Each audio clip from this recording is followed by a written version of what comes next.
Greetings and welcome to the residential living session. I'll quickly introduce myself and then get down to business.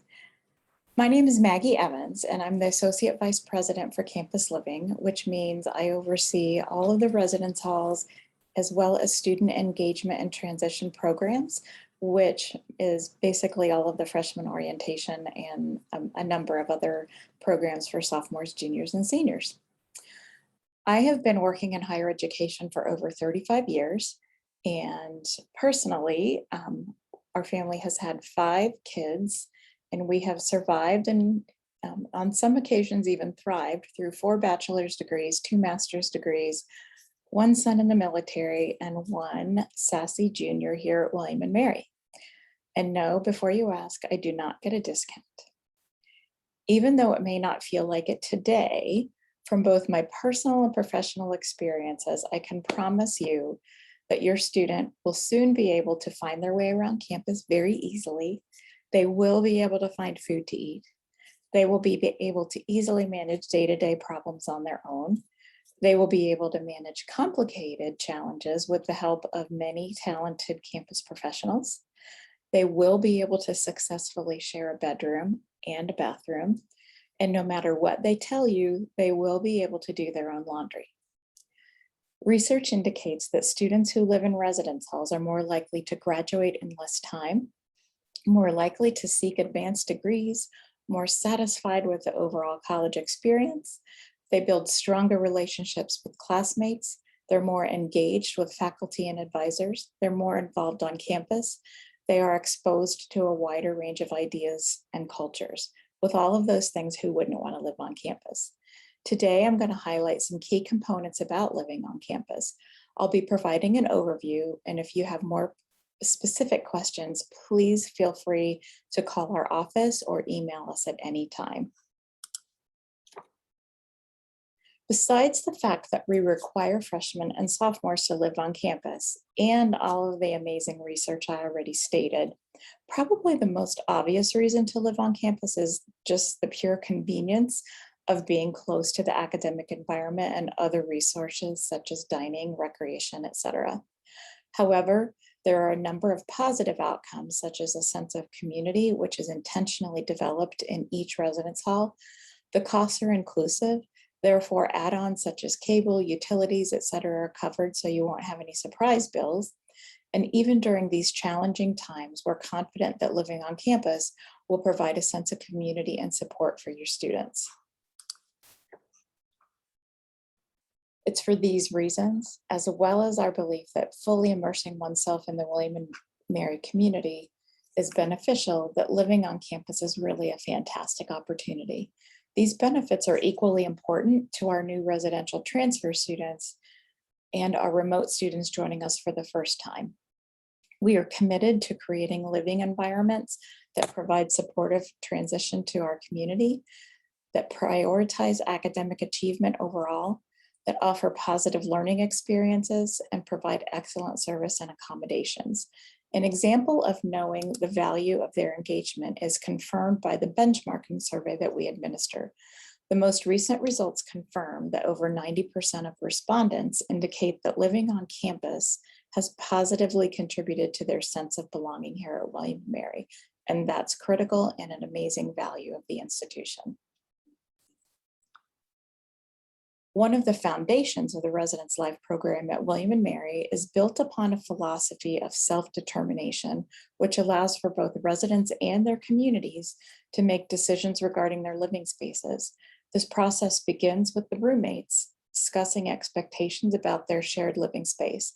This provides a starting place for them to determine priorities such as cleanliness or sleep and study schedules. They will be advised and directed by RAs throughout this process to discuss comfort with guests, how they want to keep the room clean, noise, etc. It's important for roommates to understand one another's comfort level with such behaviors, both inside and outside the room. Each community is then asked to extend this conversation to expectations of hallmates regarding community spaces. Residents will then, as a group, make decisions around quiet hours for the floor, kitchen usage, etc.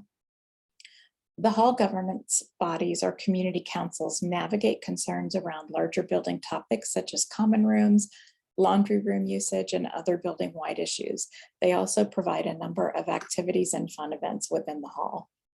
The second area that's core to community development is one that encourages residents and the community to be resilient and flourish. Staff engage with residents individually and as a whole to further this philosophy.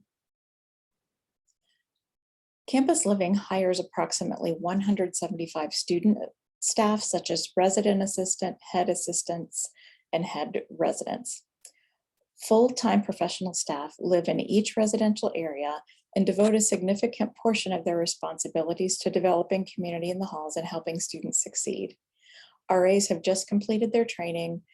We've been working all summer to reimagine community on campus after the many restrictions in place last year. And the staff is prepared and excited to engage residents in a variety of ways, finally able to gather and visit again. The staff has exciting plans in place to help shape close-knit communities during this time when remaining healthy is still a priority. If your student expresses any concerns, their RA is their best resource for help and advice. For the last day or so, your students have been immersed in orientation sessions. We're keeping them busy. They're probably also very hot and sweaty.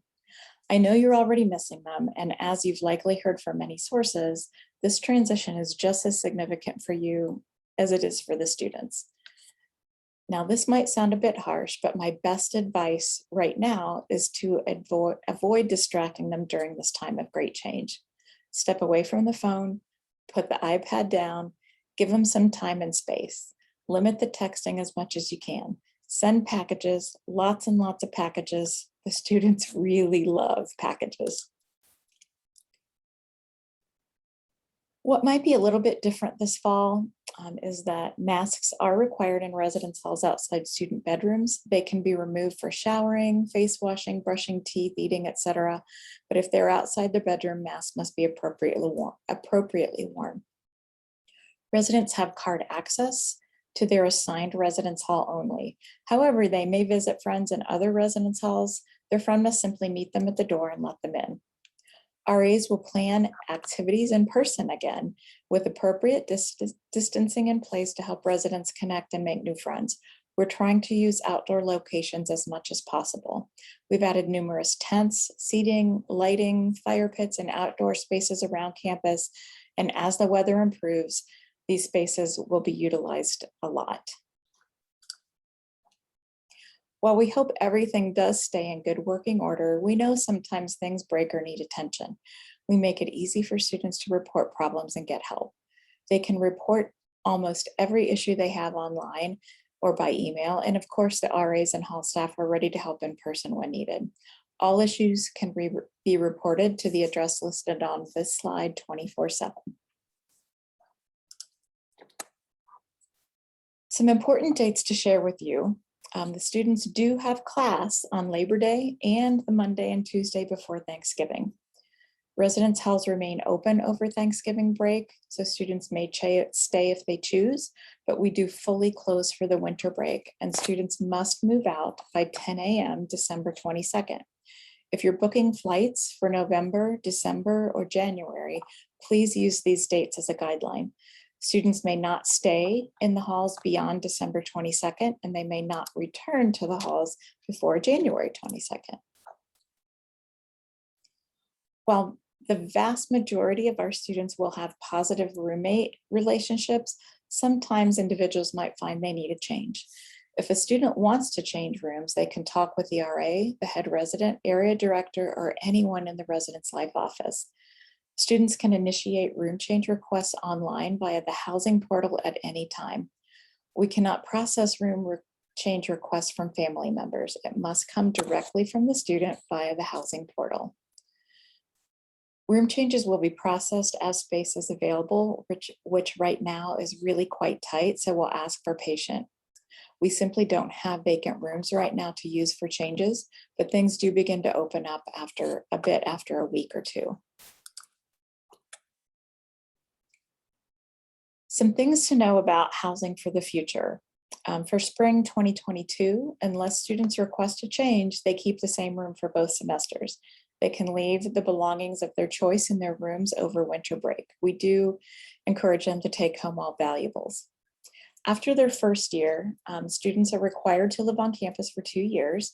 We recommend more due to all those cool reasons I shared at the beginning of the presentation. Many students do choose to live on campus all 4 years here at William & Mary. In recent years, we've had space for all who wish to live on campus. 5 to 10 years ago, this was not the case, but William & Mary has added over 700 beds to our inventory over the past 10 years. There should be plenty of space on campus for your students. Housing is selected by the students via an online room selection process each spring. They all choose their own space. We will include options for fraternities and sororities, learning communities, and some other special living groups.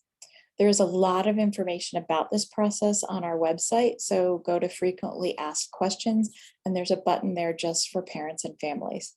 I invite you to view that information as the time approaches, which will be perhaps toward the beginning or middle of October. And that wraps it up for us. We really look forward to having your students on campus and providing an experience for them that's exciting and productive.